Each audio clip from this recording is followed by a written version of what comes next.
En 2022, un Boug a combiné 21 matchs sur un pari sportif tout en posant 1000 € sur la table. Résultat, il a gagné 700 000 € et c'est le plus gros gain de l'histoire. C'est quoi ce bordel? D'ailleurs, dans cette vidéo, on part en immersion au Stade de France où j'ai pu obtenir une énorme anecdote que je vais te dévoiler en exclusivité. Énorme! Mais d'abord, tu dois savoir que les écrans géants du Stade de France font 250 mètres carrés chacun, à savoir l'équivalent d'un terrain de tennis, et que la place présidentielle est toujours la numéro 23, et ce pour une raison bien spécifique.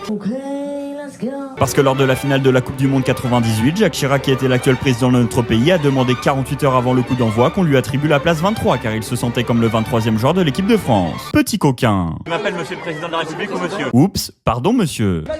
D'ailleurs, le Stade de France est aussi le plus grand stade en France, il compte 80 698 places, sans oublier qu'il est impossible d'entrer dans les backstage comme dans les vestiaires sans avoir d'accréditation. Et là, t'es tout doucement en train de voir l'anecdote arriver. Ça sent bon cette histoire. Mais avant ça, je me permets de te dire au revoir, car si tu as l'audace de penser que tu vas me revoir dans ton feed sans t'abonner dès maintenant, tu te mets le doigt dans l'œil, car l'algo ne fonctionne pas comme ça.